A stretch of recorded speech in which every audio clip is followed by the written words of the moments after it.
Hello, BookTube. It's Christmas, I know, oh my god. And yes, I'm still on that BookTube grind and still uploading because I love doing BookTube. I thought I would do some fun Christmas decorations behind me, and I realized I don't have any because all my family use theirs for their tree and whatever. So I was gonna put like a tiny, like, line, not line, like a bit of tinsel or something, but we didn't get time this year. So I do have some wrapped gifts that I'm gonna be using for another video, and I thought very Christmassy, so I'll use that. And then I have this massive blue holographic photo of Jesus because it's his birthday today, and I keep that in my wardrobe and I open it randomly, and it's like, oh my god, there's holographic blue Jesus there, and I just thought, why not bring it out? And because it's his birthday. And I'd also quickly want to shop. I found this very cute, lovely wrapping paper, and I was like, oh my god, I've got to use it for a gift. And it's an Australian animal native themed wrapping paper. Oh my god. And you have all the lovely animals. You have a kangaroo right there. You got a koala. And then there you've got a cockatoo. And so I thought that was so cute. I wanted to show it off because it's so lovely. But if you don't know, those animals will kill you instantly as soon as you go near them. As soon as they pick up on the, your sense that you're near them, they will kill you instantly.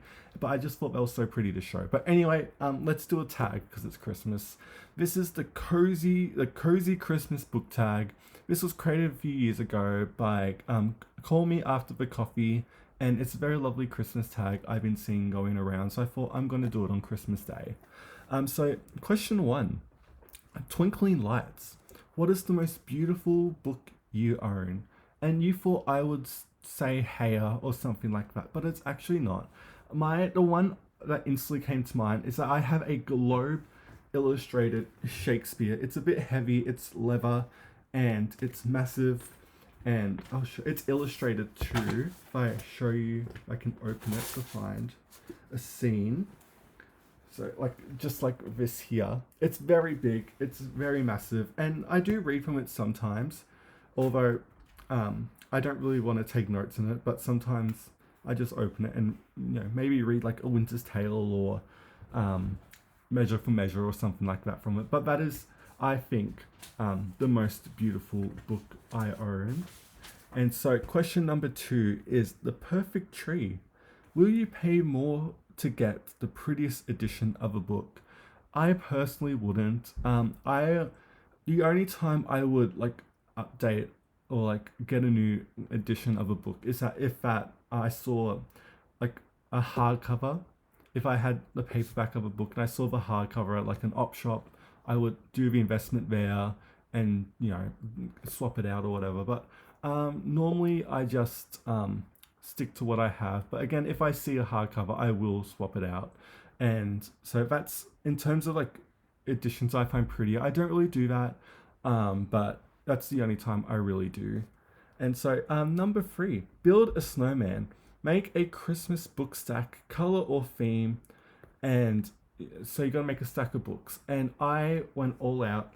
I only picked 4 books. I done the Christmas colors, was it red, green, gold, and silver, and so I made them all romance themed. So for green, we have Fangirl Down by Tessa Bailey. For those who know. For red, I have The Flame and the Flower by Kathleen Woodless, one of the original historical romances. And then for gold, I did struggle with gold a bit to keep it romance, but I do have a copy of Whitney My Love by Judith McNaught, of course, and that's got some gold on the side and some lovely green, so I picked that. And for silver, I didn't have, but I do have like a light, like bluey, like a very light blue, and that's A Pirate's Love by Joanna Lindsay. And so that's going to be my romance Christmas stack right here. Doesn't that have, that's such fun reading right there. And so that's my Christmas stack of books. Number 4, Crackling Fire.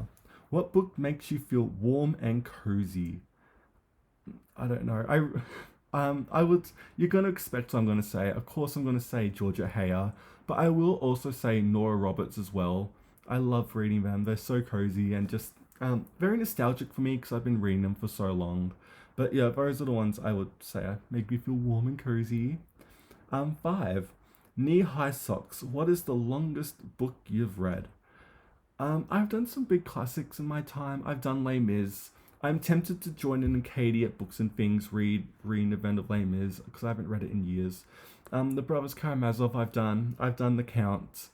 I couldn't get through In Search of Lost Time, so that doesn't count.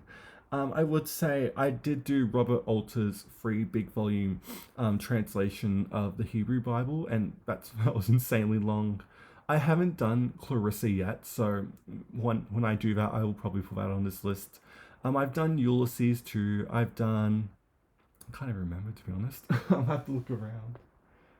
But I think those are like the main ones. I can only think of classics right now. I've done The Fairy Queen too, I don't know which one's the longest out of all of them. I think it is War and Peace, maybe. I mean, so I've done War and Peace this year, but I would maybe The Count's the longest. I actually don't know, but those are some of the longest books I've read. So yeah. Six, ugly sweaters. What's the ugliest book you own? I don't own ugly books. um, Everyone picks on the ugly Wordsworth editions, and just because they're badly photoshopped. But I'm gonna do something a bit different and say all these romantasy covers are so hideous. I don't like them. You look on the Goodreads or Choice Awards for the year, and they literally looked exactly the same. They weren't as bad as last year. They were more colorful, I feel like, but this year, it's just I feel like it's AI at some points, and I don't know. But for me, every romantasy cover is a bit ugly. I feel like it kind of has to be. That's mostly a bit bitter for me because I've been trying romantasy and I just haven't found a book that I like from it yet. In terms of books that are genuinely ugly, there are some Ali Hazelwood ones I think are hideous. Oh my god, what's the one I'm thinking of? Checkmate, that looks half finished. But the one that scars me whenever I see it when I'm going to like an op shop or something, not an op shop, like a Kmart, and I see it there, I literally want to walk away and just never look at it again. And that's Deep End. I that's all I need to say. It's ugly. Number seven, a book set in winter or a book that gives you the chills and has dark themes. I didn't think of this question. Just throwing in all Roberts there. One of our lovely stand-alone thrillers. Eight, Home for the Holidays. For the rereaders out there, what are any of the books that you feel like are going home? Well, I do a lot of rereading throughout the years. In December, in the holidays, I cozy up with Augustine. I've been doing the Confessions in December for like years now. I reread it yesterday. It was incredible. I tabbed it up. I noted it.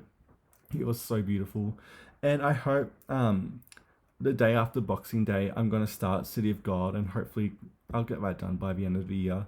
And so that's normally what I do. They're really comfort reads for me. I know it's a bit weird to say, especially City of God, but and this will be the second time I've read it, but it's just so incredible.